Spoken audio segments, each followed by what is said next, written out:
As we wrap up 2025, the big question is what 2026 will bring. Slower growth, softer inflation, and cooling markets are all in play.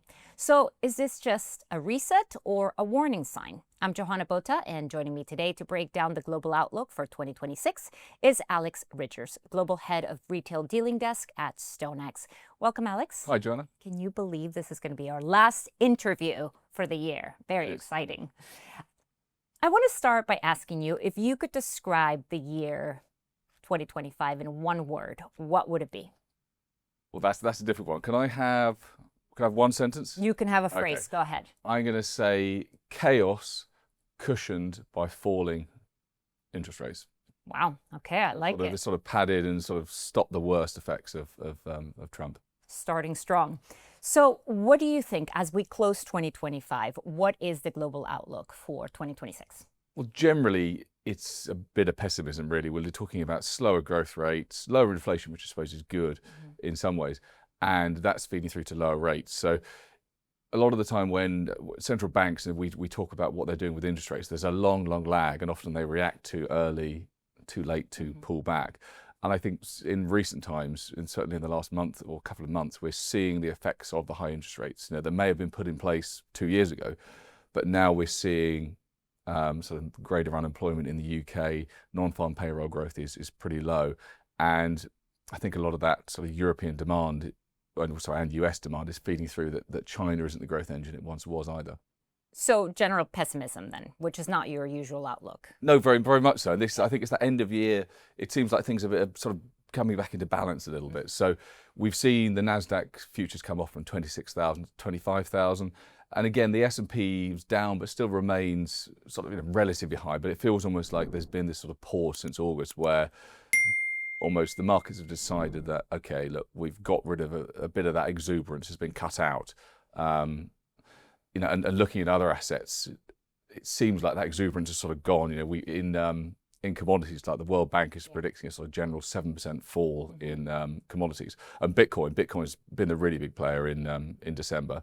We're now 30% off the high, which, I mean, I know we had, in April, we were probably about the same off the high in the Nasdaq, but we're not really seeing any sign of a major rebound either, which is the thing.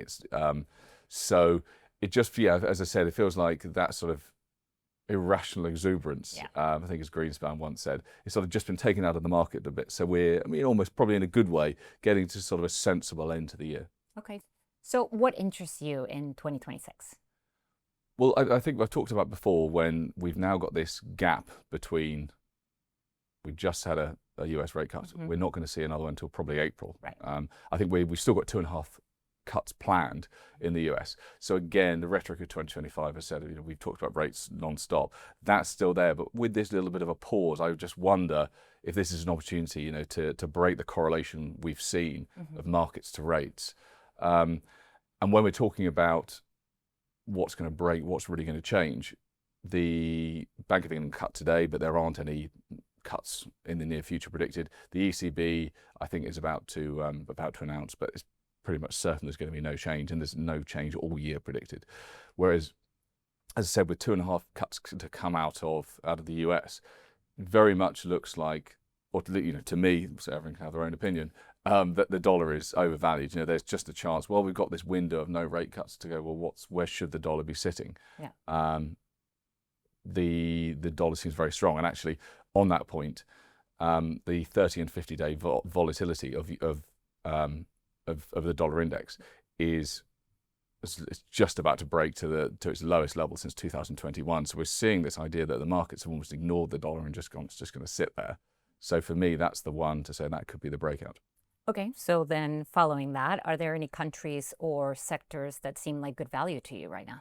Yeah, I've been studying this all week, trying to see what seems cheap, what seems undervalued, what seems like a good play. And actually, I've come up with a bit of a blank. It's quite funny. I mean, give it to us. So looking at PE ratios, so Europe is always about 17. So the DAX, the CAC, Euro stocks, 17. UK tends to sit a bit lower because the stocks that sit in the FTSE 100 tend to sort of not be growth stocks. They tend to just be sort of cash cows, as it were. So that's just below 15. And so to me, the sort of the Nikkei's a little bit over at 22.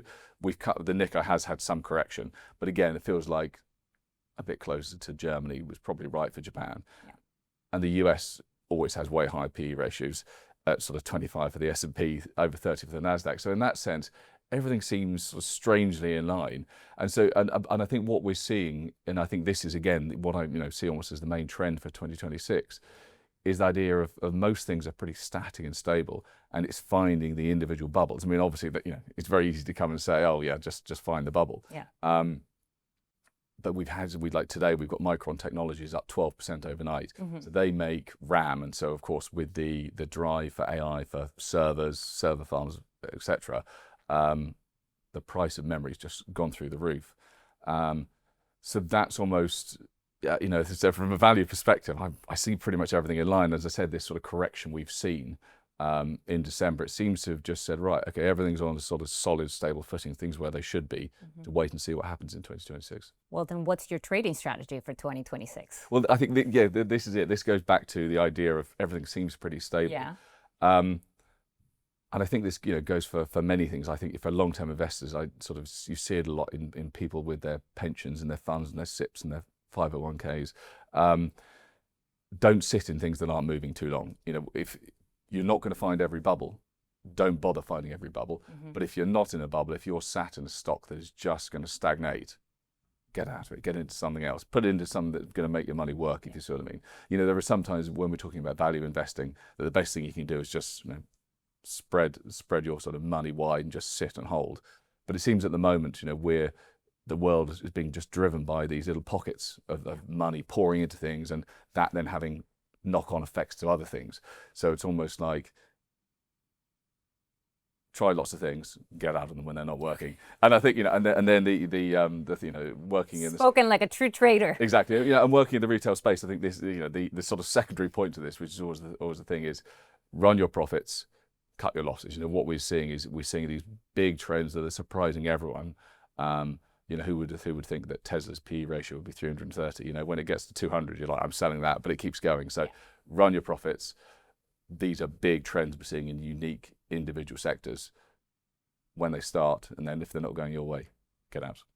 Alex, thank you so much for all your insight, for everything you've given us all year long. I hope you have happy holidays and a happy new year.